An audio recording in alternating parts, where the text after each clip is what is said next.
meus amores, bom dia, minhas amoras. Ainda estamos no quarto trimestre, mas já quase no finalzinho. A gente está assim, ó, se encaminhando, no caso de vocês, para nos deixar. Mas essa é a vida, né? Não temos muito o que fazer de diferente. A gente vai dar, então, continuidade ao quarto trimestre e nessa continuidade a gente começa a falar um pouquinho sobre o colapso do socialismo. A gente já falou, né, então, sobre o início do socialismo lá na Revolução Russa, em 1917, né, então, quando a União Soviética ela se forma, a União das Repúblicas Socialistas Soviéticas elas se formam e elas se baseiam, então, no socialismo. Ainda também falamos sobre o final da Segunda Guerra Mundial e a divisão do mundo na Guerra Fria entre União Soviética e Estados Unidos. Olha lá. A partir de 1917, então, a gente tem o socialismo no mundo e a partir do final da Segunda Guerra Mundial, a gente tem o contexto Guerra Fria, Estados Unidos de um lado, União Soviética do outro. Sabemos que a União Soviética ela se dissolveu, né? Então, e aí que a gente vai estar, então, contextualizando para vocês esse momento.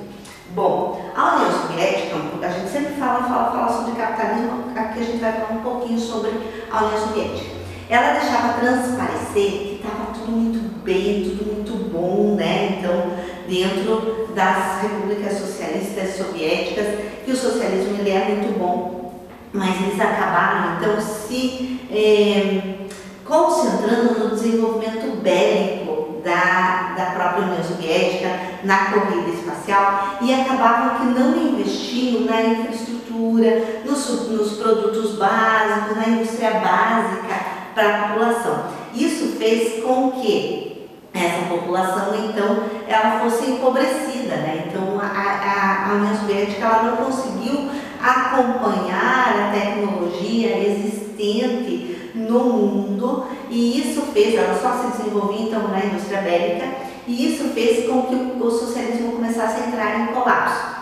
E é disso que a gente vai estar vendo aqui. Então eles tinham essa promoção bélico-militar, era o que todos os governos da União Soviética acabavam direcionando os recursos, né, e não para os bens básicos que eu estava falando.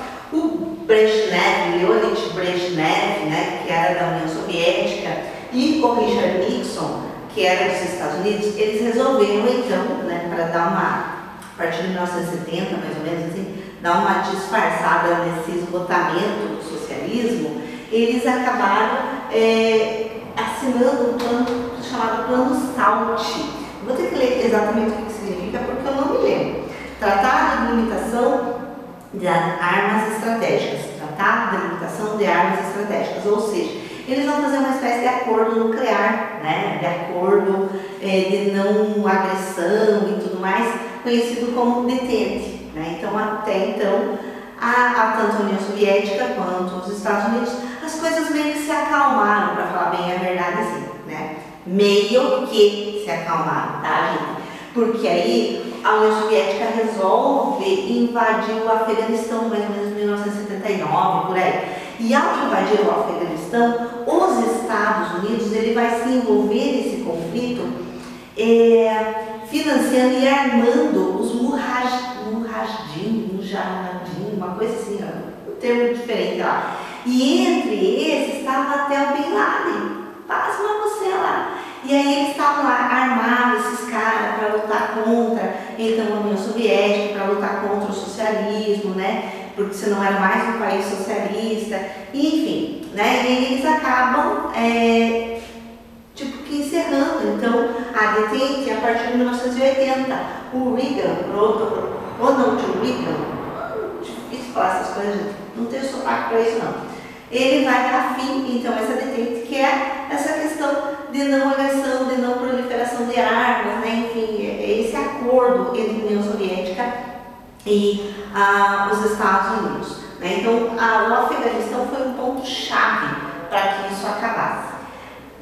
Ainda nos países capitalistas, a gente vai usar muito o neoliberalismo, né? Que vai surgir a partir ali da década de 80, o neoliberalismo, em que os maiores representantes de neoliberalismo é o Ronald Reagan e também a primeira-ministra da Inglaterra, a Elizabeth Thatcher. a dama de ferro, né? E aí eles vão usar muito o neoliberalismo para desenvolver os seus países e acabam desenvolvendo. Mas o que é o neoliberalismo? Essa não participação do Estado, assim, é a tentativa, a participação mínima do Estado, em que, inclusive, eles vão estar dizendo lá, quer ver? Estado menos oneroso para a sociedade e assim os empresários seriam estimulados a promover o desenvolvimento econômico, reduzindo a pobreza e a desigualdade social. Essa era a ideia, então, do neoliberalismo, em que, se o Estado se tornasse menos oneroso, com menos impostos, menos intervenção, os empresários iriam, então, investir mais, isso causaria um aumento do emprego e, por consequência, um aumento, né, do padrão de vida da sociedade. Não acontece bem assim, mas essa era, né, a ideia do neoliberalismo muito pregado. Então, a partir ali da década de 80, o Brasil vai trazer isso muito. A gente viu ali com o Collor, depois com o Fernando Henrique, né? Então eles trouxeram muito neoliberalismo para o Brasil. Sabemos que não funciona porque aqui no Brasil, por exemplo, deu um aumento, inclusive, da desigualdade social e um aumento da pobreza nesses governos. Mas, enfim, né? Aqui está os dois com maior participação.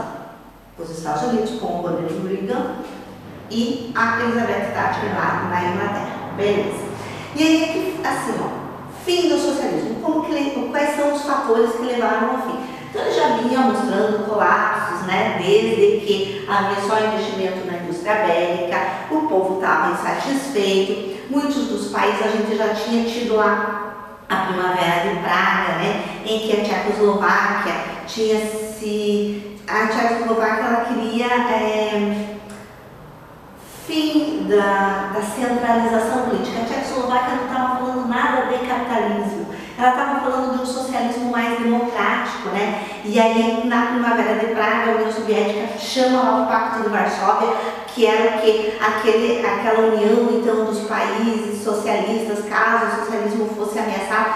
Ela clama o Pacto de Varsóvia e acaba reprimindo, né? Então, a manifestação lá em Praga, por isso Primavera de Praga, lá em Praga, na Tchecoslováquia, com muita força, mostrando inclusive ao mundo o autoritarismo do socialismo, tá? Então você vê que desde a Primavera de Praga, mais a questão do desenvolvimento bélico, sem desenvolvimento na indústria de base, mais a questão de não cumprimento, né? Então do SALT e o avanço para o Afeganistão, que eu coloquei aqui como uma das causas do fim do socialismo, foi a guerra do Afeganistão.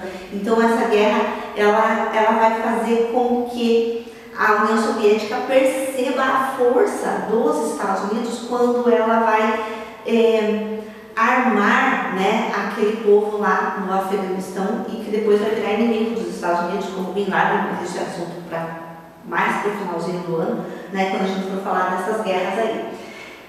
Esse sindicato da solidariedade, gente, o que foi o sindicato da solidariedade? O que tem o sindicato de solidariedade? Lá na Polônia, né, então, eles criam esse sindicato de solidariedade, em que esse sindicato, ele mais ou menos assim, tipo, uma orientação nacionalista. Eles vinham com a ideia de que eu não preciso participar da União Soviética para, né, então, poder ser um grande país. Então esse sindicato da solidariedade, o sindicato de solidariedade, ele foi um movimento operário, né? E isso faz com que a União Soviética resvale. Não posso deixar de falar de Chernobyl, né? Então a gente teve um acidente nuclear lá na década de 80 em uma das usinas de Chernobyl, em que mostrava a falta de investimento, então, na indústria, e que a União Soviética estava realmente empobrecida. E aí veio, lá na década de 80, um carinha lá, né, chamado Mikhail Gorbachev, como você quiser falar, e ele vai lançar esses dois planos aqui, a perestroika e a glasnost. E esses planos, eles são de abertura mesmo, né? Então, um vai fazer a abertura política, descentralizando o poder da União Soviética, e o outro vai fazer uma abertura econômica, em que vai poder ter investimento de capital estrangeiro, né? Então uma abertura capitalista até para dentro do socialismo. E esses dois planos econômicos, então, que vão acontecer na União Soviética do Gorbachev, vai fazer com que pequenos países, né, que faziam parte da União Soviética, que já estavam insatisfeitos, eles vão começar a clamar a sua independência, né? Então, o sentimento nacionalista ele vai vir aflora de uma forma bem grande. E aí vai vir esses movimentos então nacionalistas no leste europeu até o final mesmo da União Soviética, com a separação então desses países que estão até, em alguns casos, aí, até agora, nesse movimento de independência, então, né, da União Soviética, que a gente pode chamar assim, lutando para serem reconhecidos. Como símbolo, então, né, do final da Guerra Fria, o que é o símbolo?